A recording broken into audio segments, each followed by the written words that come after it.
ముత్తుకూరు మండలం కృష్ణాపట్నంలో ఉన్న వెయ్యేళ్ల చరిత్ర గల శ్రీ కామాక్షిదేవి సమేత సిద్దేశ్వరాలయాన్ని పూర్వ వైభవంతో పునర్నిర్మించేందుకు చర్యలు చేపడుతున్నామని మంత్రి ఆనం రామనారాయణ రెడ్డి తెలిపారు. చోళుల కాలంలో నిర్మింపబడిన ఈ ప్రాచీన ఆలయాన్ని సర్వేపల్లి ఎమ్మెల్యే సోమిరెడ్డి చంద్రమోహన్ రెడ్డి, పురావస్తు శాఖ అధికారులు, దేవాదాయ శాఖ అధికారులతో కలిసి ఆయన శుక్రవారం పరిశీలించారు. ఆలయ ప్రాచీనతకు ఎలాంటి భంగం కలగకుండా శిల్పకళా వైభవం అలాగే నిలుపుకుంటూ పునర్నిర్మాణం చేపడతామని మంత్రి స్పష్టం చేశారు.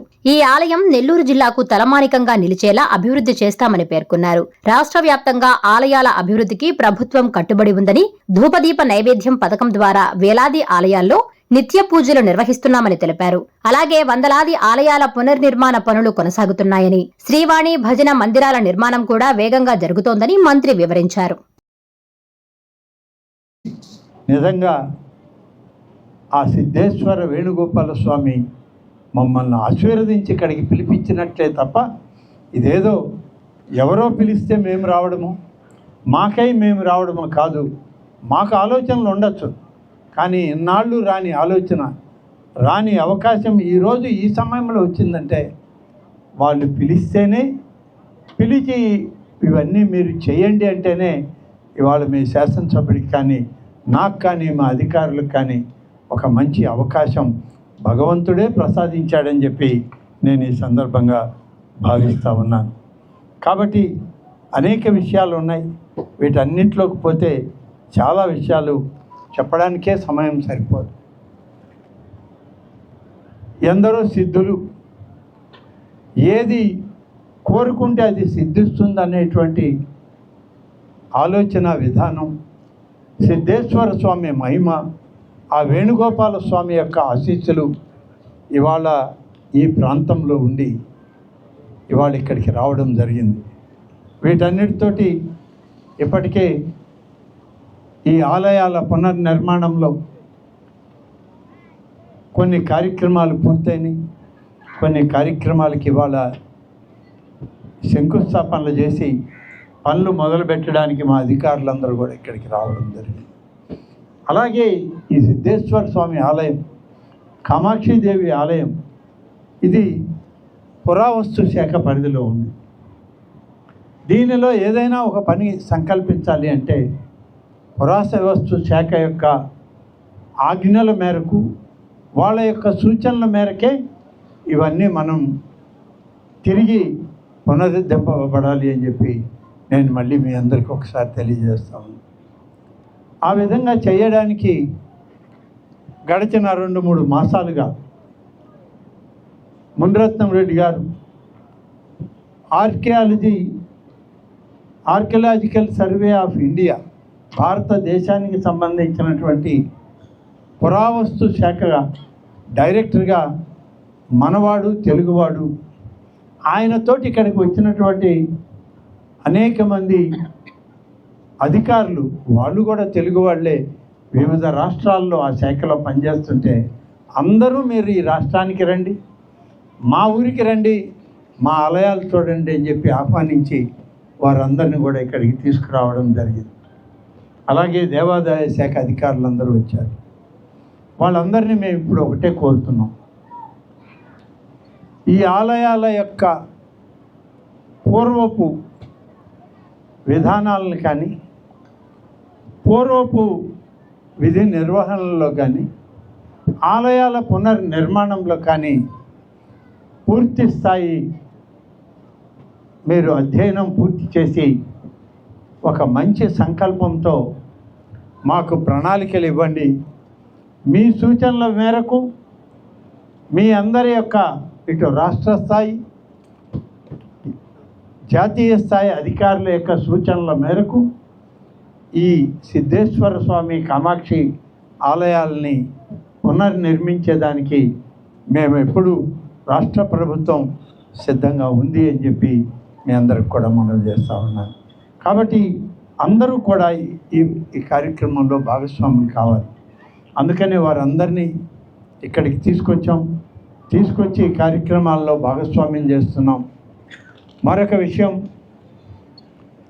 ఈ ఆలయాలకి ఉన్నటువంటి భూముల విషయం, ఆస్తులు చాలా ఉన్నాయి, భూములు ఉన్నాయి. ఇక్కడ గోదావరి నది పరివాహక ప్రాంతం, భద్రాచలం దాటిన తర్వాత వచ్చే గోదావరి అంతా ఆంధ్రప్రదేశ్లోనే ఉంటుంది. ఇంతకుముందు ఉమ్మడి ఆంధ్రప్రదేశ్ ఉన్నప్పుడు మరి తెలంగాణలో కూడా గోదావరి మనకే ఉండేది, కాళేశ్వరం ఇవన్నీ. భద్రాచలం ఇవాళ తెలంగాణకు వెళ్ళాక భద్రాచలం నుంచి క్రింది వరకు సముద్రం దగ్గర వరకు గోదావరి అంతా మనదే. ఈ పరివాహక ప్రాంతంలో ఉన్నటువంటి ఆలయాల ఇవాళ 43 ప్రధానమైన ఆలయాలను గుర్తించాం. దానికి 51,79,00,000 దేవాదాయ శాఖ మంజూరు చేసి ఆలయాల పునర్నిర్మాణ కార్యక్రమం మొదలుపెట్టాం. ఇప్పుడిప్పుడే పనులు మొదలవుతున్నాయి. మా శాసనసభ్యుల నుంచి ఇంకా ఘాట్లు ఎక్కువ చేయాలని, అలాగే పాత ఆలయాలు ఇంకా ఉన్నాయి, వాటిని పునర్నిర్మాణం చేయాలని ఇంకా మాకు ప్రతిపాదనలు వస్తున్నాయి. అవసరమైన మేరకు వాటన్నింటినీ కూడా చేయడం జరుగుతుంది. ఇవాళ ఈ యొక్క ఆలయాలు 956 ఆలయాలకి మనకి ఇవాళ ట్రస్ట్ బోర్డులు నియమించగలిగినవి ఉంటే, వీటన్నిటికి కూడా ఈ 2 సంవత్సరాల్లో పాలక వర్గాలు నియమించాం. ఇంకొక 463 ఆలయాలకి పాలక వర్గాలను వేయాలి.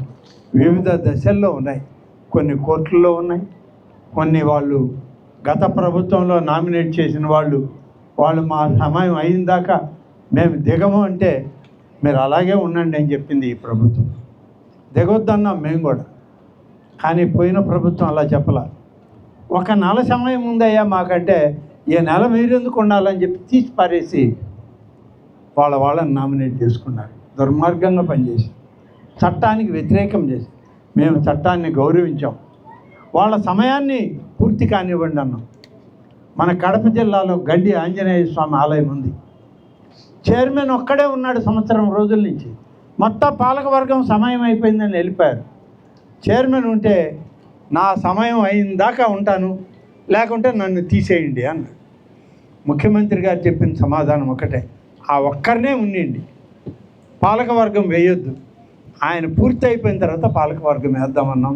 ఇప్పుడు ఆయన సమయం అయిపోతే కొత్త పాలకవర్గం మేము వచ్చిన 2 సంవత్సరాల తర్వాత ఇవాళ గండి ఆంజనేయ స్వామి ఆలయానికి పాలకవర్గం అయిపోతున్నాం. ఇది మా చిత్తశుద్ధి, నిబద్ధత. చట్టాలు గౌరవించేటువంటి ప్రభుత్వం ఈ కూటమి ప్రభుత్వం. చట్టాలని ఎప్పటి కూడా గౌరవించి ఆమోదించేటువంటి నాయకుడు చంద్రబాబు నాయుడు. అందుకని ఇవాళ నిబద్ధతతో ప్రతి కార్యక్రమాన్ని మనం చేస్తూ వస్తున్నాం. అభివృద్ధి సంక్షేమ కార్యక్రమాలతోటి ఇవాళ దేవాదాయ శాఖ పరుగులు పెడతా ఉంది. అనేక ఆలయాలు, గతంలో ఈ ఆలయాల్లో కనీసం గంట కొట్టిన పాపాన బాలేదు ఎవరు. ఇలాంటి ఆలయాలు ఇవాళ శోభాయమానంగా ఆ గ్రామాల్లో ఉన్నటువంటి వాళ్ళకి మా ఆలయం ఇది, మేము ఆలయానికి వెళ్ళొద్దామని చెప్పి ఒక మంచి ఆలయాల్లో దైవత్వంతో దేవాలయాలకు వస్తున్నటువంటి ఆ భక్తులు, ప్రజలు, సామాన్యులు ఆ దేవదేవుని యొక్క ఆశీస్సులకు రావడం అనేది అత్యంత గొప్ప విశిష్టతతో కూడుకున్నది. అటువంటి ఆలయాలను ఇవాళ తిరిగి మళ్ళీ మనకి ప్రజల మధ్యకి తీసుకొచ్చి వాటికి సేవా కార్యక్రమాల్లో ఉన్నాం. అందరూ సేవకులమే, భగవంతుని సేవకులం. ఇవాళ రాష్ట్ర ప్రభుత్వంలో ముఖ్యమంత్రి గారైనా ఆ భగవంతునికి సేవకుడిగానే మేమందరం పనిచేస్తున్నాం. మీ అందరి ఆశీస్సులు ఇవ్వండి. ఈ యొక్క సిద్ధేశ్వర వేణుగోపాల స్వామి కామాక్షి సమేత ఆలయాలని పూర్వ వైభవానికి రాబోయేటువంటి 2 సంవత్సరాల కాలంలో పనులు పూర్తి చేసి మళ్ళీ మీ శాసనసభ్యుని చేతనే ప్రారంభింపజేస్తాము అని చెప్పి నేను మీ అందరికీ కూడా మనవి చేస్తా ఉన్నాను. ఆశీర్వచనాలు తీసుకోవడం, అక్షంతలు వేయించుకోవడం, తీర్థం తీసుకోవడం, వెళ్ళిపోవడం అనేటువంటిది సహజ సిద్ధం. కానీ ఆ వేద మంత్రాలు వాళ్ళు లోపల చదివేటప్పుడు, ఆ ఉచ్చారణ జరిగేటప్పుడు, ఆ వేదములో ఉన్నటువంటి ఒక వైబ్రేషన్, దైవాన్ని దివి నుంచి భూమికి తీసుకొచ్చేటువంటి ఒక ప్రయత్నం సామాన్య భక్తులకు కూడా దైవం అత్యంత సన్నిహితంగా ఉండి ఆశీస్సులు అందిస్తున్నాడు అనేటువంటి ఒక మహాద్భుతమైనటువంటి సన్నివేశం ఇవాళ ఆలయాల్లో స్పష్టంగా కనబడుతుంది. గతంలో ఇవన్నీ మర్చిపోయారు. 5 సంవత్సరాలు అసలు వేద మంత్రాలే చెప్పే పరిస్థితులు లేవు, పూజా కైంకర్యాలు చేసే పరిస్థితులు లేవు, ఆలయ కమిటీలను వేసిన దాఖలాలు లేవు. ఇవాళ వాటన్నిటినీ ప్రక్షాళన చేసుకుంటూ ఈ రాష్ట్రంలో ఉన్నటువంటి 27,000 ఆలయాల్లో ఇవాళ ఒకటొకటిగా వాటిని తిరిగి ప్రజల మధ్య భక్తులకి అందించే కార్యక్రమం చేస్తున్నాం. ఈ విధంగా చేస్తూ వచ్చినప్పుడు కృష్ణపట్నంలో ఉన్నటువంటి శ్రీ కామాక్షిదేవి సమేత శ్రీ శ్రీ శ్రీ సిద్ధేశ్వర వేణుగోపాల స్వామి వార్ల యొక్క దేవస్థానాల యొక్క ప్రతిష్ట, వాటికి అవసరాలు ఏ విధంగా జరుగుతున్నాయి, ఇవి ఎలా నిర్మించబడ్డాయి, మన పూర్వీకులు వేల సంవత్సరాల క్రితం వీటిని ఎలా నిర్మాణం చేశారు అనేటువంటి దానిలో మరి ఇవాళ ఉదయం నుంచి నేను ఆలయం సంబంధించినటువంటి చారిత్రక పుటల్ని తిరగవేస్తూ వస్తూ ఉంటే ఒక అద్భుతమైనటువంటి కార్యక్రమం నా కళ్ళ ముందు నేను చదవడం జరిగింది. క్రీస్తు శకం 10-11వ శతాబ్దాల మధ్య ఈ ఆలయాలకి శ్రీకారం చుట్టబడిందని, కృష్ణపట్నాన్ని ఆనాడు గండ గోపాలపట్నంగా పేరునింది అని చెప్పి ఇవాళ చరిత్ర చెబుతుంది, చరిత్ర పుటల్లో ఉంది. ఇవే మనం అందరం కూడా తెలిసింది. బహుశా నా తరమే కాదని నాకు ముందు తరం వాళ్ళకు కూడా కృష్ణపట్నం అనే తెలుసు. ఈ గండ గోపాలపట్నం అనేటువంటి పేరు మనకి కనుమరుగైపోయింది. ఇవాళ చూద్దామన్నా కనిపించే పరిస్థితి లేదు. ఆలయాల శాసనాల్లోనే ఇది దొరుకుతుంది.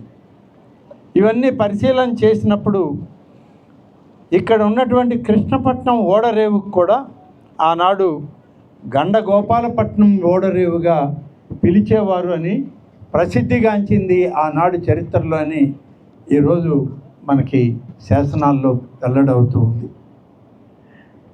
1000 ఏళ్ల క్రితం ఏర్పాటు చేసినటువంటి ఈ యొక్క రేవు కానీ గ్రామాలు కానీ